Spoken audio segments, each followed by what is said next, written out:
আজকের গল্প নিশীথের নরকদ্বার। নভেম্বরের শেষ হিমেল হাওয়ায় কাঁপতে থাকা বিকেলে অরণ্য ট্রেন থেকে নামল শান্তিপুর স্টেশনে।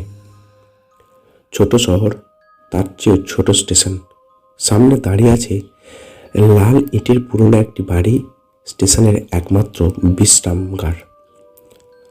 অরণ্য এসেছে তার মামার পুরনো বাড়িতে থাকতে। প্রায় 20 বছর বন্ধ সেই বাড়ির নাম নীলকুঠি। নীলকুঠি এই নামটা যেন ভয় ধরিয়ে দেয় কারোর মনে। অতীত আছে, ব্রিটিশ আমলে এখানে নীল চাষ হতো। ব্রিটিশ সাহেবরা অত্যাচার করত চাষিদের ওপর। রাতের বেলা ঘোড়ার টকবক শব্দ আর চিৎকার এখনো শোনা যায় বলে গুজব। বাড়িতে পৌঁছানোর পর অরণ্য চাবি দিয়ে তালা খুলল।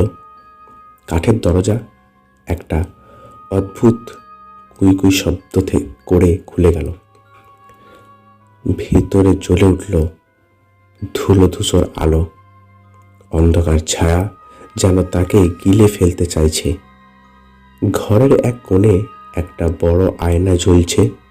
আয়নার ফ্রেমটা জং ধরা ধাতব। হঠাৎ মনে হলো আয়নার কিছু একটা নড়ল। সে ফিরে তাকালো, কিন্তু কেউ নেই। আয়নাটা দেখতে দেখতে তার মনে হলো কে যেন তার পেছনে দাঁড়িয়ে আছে। প্রথম রাতেই অরণ্য অদ্ভুত স্বপ্ন দেখল।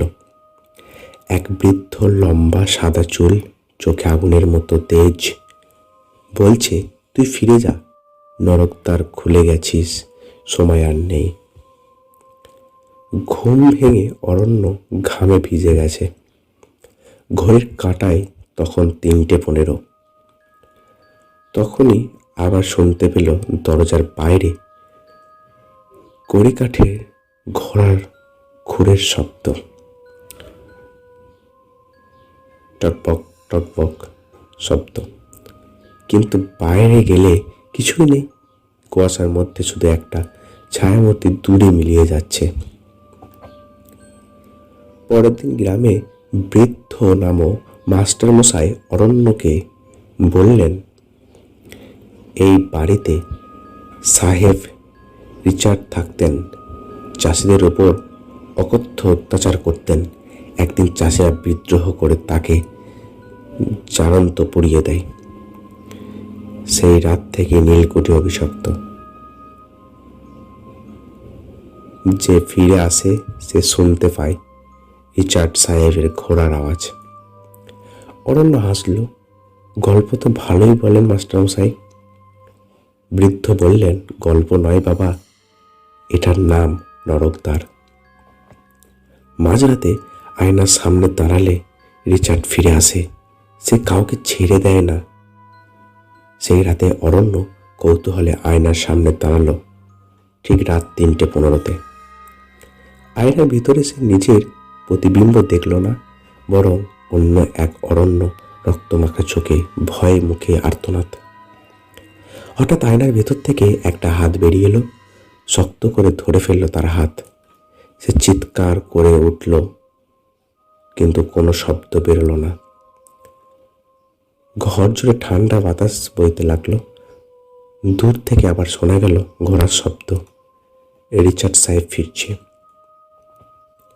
পরের দিন সকালে বাড়িতে গ্রামের কয়েকজন প্রবেশ করে ভিতরে কেবল একটা ভাঙা আয়না পড়ে আছে, আর মেঝেতে লেখা, আমি নরকের দরজা খুলে দিয়েছি। অরণ্য আর কখনো ফিরে আসেনি। কেউ জানে না সে কোথায় গেল। শুধু মাঝরাতে আজও কেউ ওই আয়নার সামনে দাঁড়ালে শোনা যায় ঘোড়ার টকবক আওয়াজ, আর আয়নার ভিতরে দাঁড়িয়ে থাকা রক্তমাখা এক যুবক।